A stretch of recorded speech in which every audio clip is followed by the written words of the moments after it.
Sa isang liblib na baryo sa paanan ng bundok Banahaw, isinilang ang isang batang babae na pinangalanang Valentina. Hindi naging madali ang kanyang pagdating sa mundo. Sa halip na iyak ng sanggol ang bumasag sa katahimikan ng gabi, ang narinig ng mga maghihilot ay ang sabay-sabay na sitsit ng mga ahas. Isinilang si Valentina na may mga buhay na sawa sa kanyang ulo bilang buhok.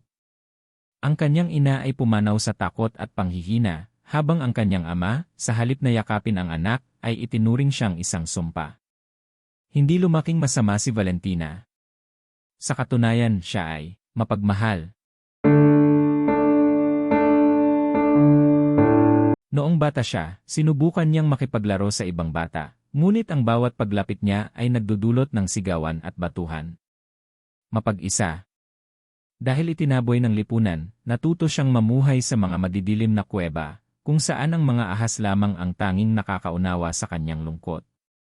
Sa gitna ng kanyang pagtatago sa masukal na bahagi ng bundok Banahaw, natagpuan ni Valentina ang isang sugatang lalaki. Siya ay si Elias, isang sundalong naligaw at sugatan matapos ang isang enkwentro. Sa halip na tuklawin, nanaig ang natitirang kabutihan sa puso ni Valentina.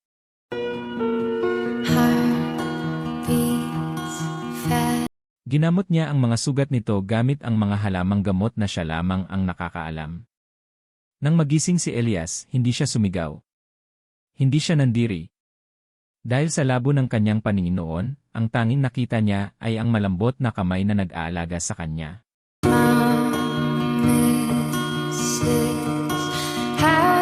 At nang bumalik ang kanyang paningin, nakita niya ang mga ahas sa ulo ni Valentina, ngunit nakita rin niya ang luha sa mga mata ng babae. Naging magkasintahan si Elias at si Valentina. Nagpasya silang manirahan sa tuktok ng isang bundok na laging nababalot ng ulap, malayo sa mapanghusgang mata ng sibilisasyon. Doon, naging payapa ang kanilang buhay.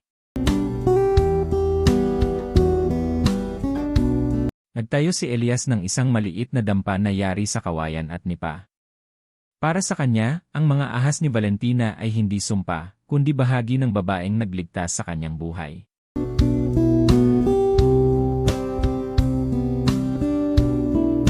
Sa loob ng ilang taon, hindi naramdaman ni Valentina na siya ay isang halimaw.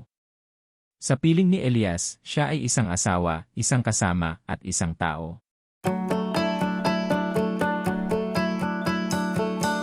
Nangako sila sa isa't isa na ang bundok na iyon ang kanilang magiging mundo. Isang mundong walang gyera at walang puot. Ngunit ang katahimikan ay tila isang hiram na sandali lamang para kay Valentina. Isang araw, habang nangangaso si Elias, isang pangkat ng mga sundalo at mga taga-baryo ang nakarating sa kanilang kuta.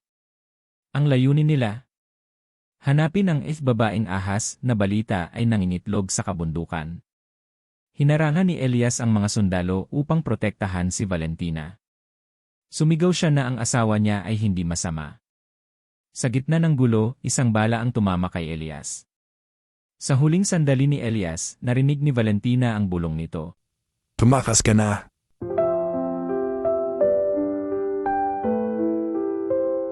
Ngunit ang sakit ay nauwi sa naglalagablab na galit. Ang mga ahas sa kanyang ulo, na dati ay tila natutulog at payapa, ay muling naglabas ng matatalas na pangil.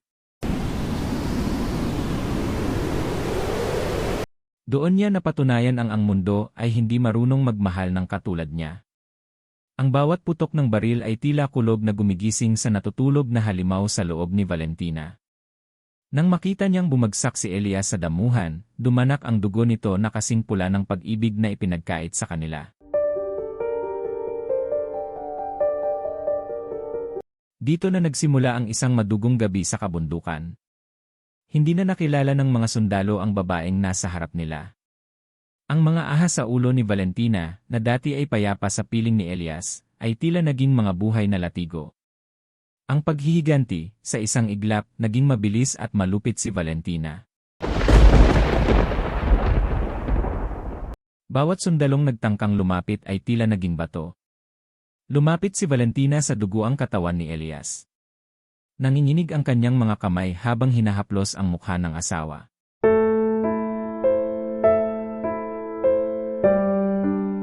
Wala na ang tibok ng puso nito. Bakit kailangan kunin ang tanging liwanag sa aking dilim? Inakap niya ang asawa, hinayaan niyang dumaloy ang kanyang mga luha sa gitna ng katahimikang nakakabingi. Ngunit sa gitna ng kanyang pagluluksa, may isang kakaibang pakiramdam siyang naramdaman sa loob ng kanyang katawan. Habang nakasandal sa malamig na katawan ni Elias, naramdaman ni Valentina ang isang mahinang tibok hindi sa kanyang puso, kundi sa kanyang sinapupunan. Isang pintig na puno ng buhay sa gitna ng paligid na puno ng kamatayan. Sa gitna ng trahedya, nalaman ni Valentina ang isang katotohanang babago sa kanyang tadhana. Siya ay nagdadalang tao. Ang sanggol sa kanyang sinapupunan ay ang huling alaala ni Elias, ang bunga ng kanilang pagmamahalan sa kabundukan. Tumayo si Valentina, dala ang bigat ng pighati at ang pag-asa ng bagong buhay. Tiningnan niya ang kanyang mga ahas na tila nakikiramay din sa kanyang pagdadalamhati. Hindi na siya lalaban para lamang sa sarili niya. Lalaban siya para sa anak nila ni Elias. Kung ang mundo ay ayaw tumanggap sa kanila, gagawa siya ng sariling mundo kung saan walang makakasakit sa kanyang anak. Isinilang ni Valentina ang kanyang anak sa pinakamalalim at pinakatagong kuweba sa bundok Banahaw. Isang himala ang sanggol ay walang kaliskis, walang ahas sa ulo. Siya ay isang napakagandang sanggol na babae, may balat na kasing kinis ng porselana at mga matang kasing itim ng gabi. Pinangalanan niya itong Liwayway. Dahil sa takot na matuklasan, madalas iniiwan ni Valentina si Liwayway sa isang ligtas na kuna na yari sa baging at dahon sa loob ng kuweba habang siya ay nangangaso o naghahanap ng makakain sa malayo. Nagtitiwala siya na ang kanyang mga kapatid na ahas ay babantayan ng kuweba.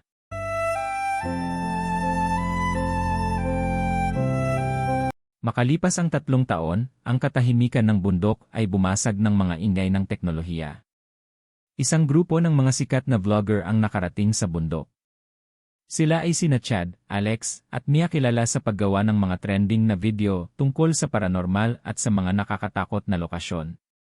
Ang layunin ng mga vlogger: hanapin ang babaeng ahas upang makakuha ng milyong views at sumikat sa buong mundo. May dala silang mga makabagong kamera at drones.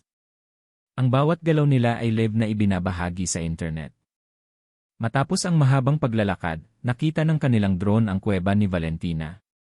Habang wala si Valentina, pumasok ang 3 sa kuweba. Nagsitakasan ang mga maliliit na ahas na takot sa liwanag ng kanilang mga high-intensity na ilaw. Sa pinakailalim ng kuweba, natagpuan nila ang kuna ni Liwayway. Si Liwayway, sa halip na matakot, ay ngumiti. Hindi niya alam kung ano ang mga tao, maliban sa mga kwento ng kanyang ina tungkol sa kanyang ama. Guys, tignan nyo. Isang batang gubat. Hindi to ahas, pero baka to ang alaga ng babaeng ahas. Huli natin siya. Gawin nating bida sa video. Batuhin natin siya. Baka may mga ahas na lumabas.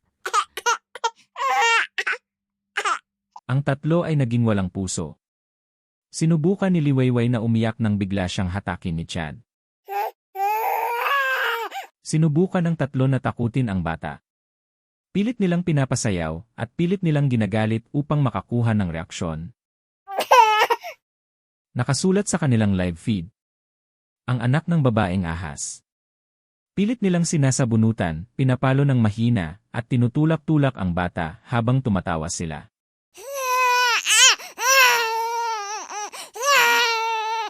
Nang hindi magalit ang bata, kundi umiyak lang ng malakas, nagalit si Alex. Sa pagnanais na gumawa ng isang climax para sa kanyang video, kumuha siya ng isang matulis na bato. Para sa content. Para sa million views. Pakita natin kung paano mamatay ang isang anak ng halimaw. Sa harap ng milyon-milyong nanonood live, tinapos niya ang buhay ng walang malay at inosenteng si Liwayway. Namatay si Liwayway na may takot sa kanyang mga mata, hindi maintindihan kung bakit siya sinasaktan na akala niya ay kalaro.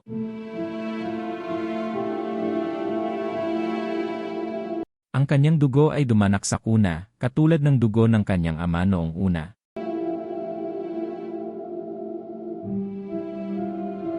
Dumating si Valentina ilang sandali matapos ang trahedya. Nakita niya ang mga kamera, ang mga ilaw, at ang duguang kuna. Nakita niya ang tatlong vlogger na tumatawa pa rin habang tinitingnan ang kanilang mga phone upang suriin ang views.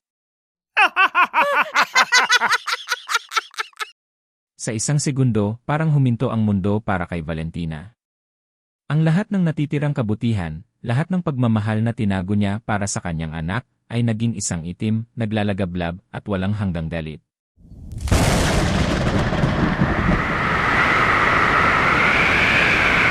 Hindi lamang namatay ang kanyang anak. Namatay ang lahat ng pag-asa ni Valentina na maging mabait. Ang katahimikan ng kuweba ay napalitan ng isang tunog na mas nakakatakot kaysa sa kulog. Ang mahabang sitsit ng libu-libong ahas na tila sumasabay sa hagulgol ni Valentina. Ang mga vlogger, na abala sa pagbibilang ng kanilang likes at views, ay hindi agad napansin ang aninong bumabalot sa kanila. Nang iangat nila ang kanilang mga kamera, doon nila nakita si Valentina.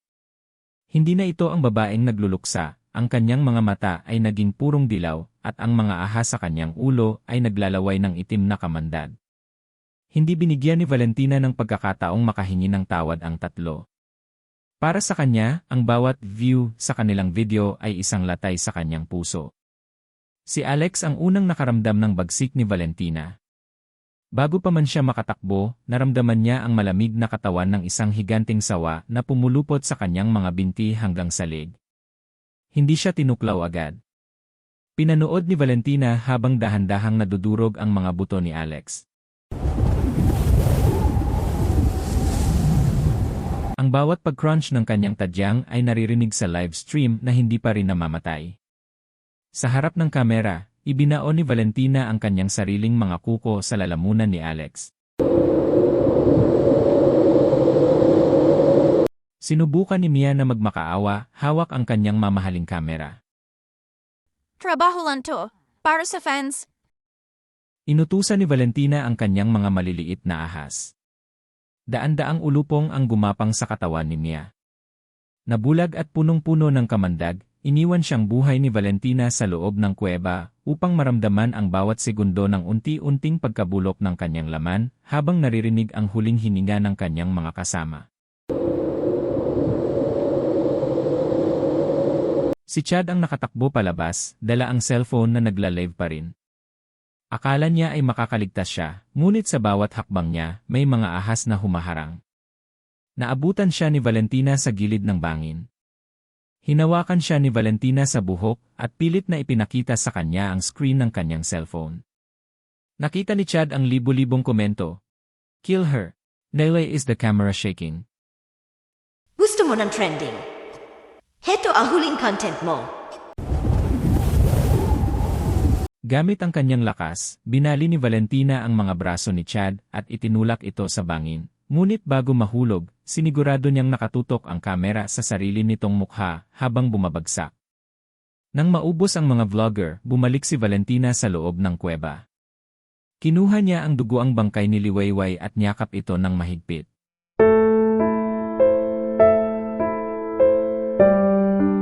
Dito na tuluyang nawala ang anumang bahid ng pagkatao sa kanya. Ang mundo ay nagbigay sa kanya ng asawa at kinuha ito. Ang mundo ay nagbigay sa kanya ng anak at pinatay ito para sa libangan. Mula sa araw na ito, ang sumpa ni Valentina, Ang bawat tao na akyat sa bundok na ito, ang bawat tao na titingin sa aking mga mata, ay makakatikim ng lupig na itinuro ninyo sa akin.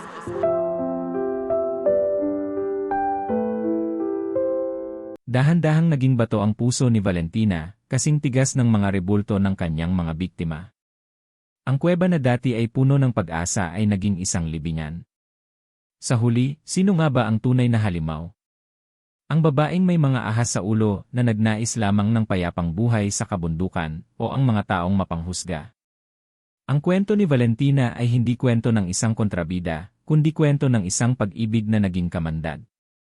Wala nang Darna na makakapigil sa kanya dahil ang kanyang kalaban ay hindi na ang mga bayani, kundi ang buong sangkatauhan.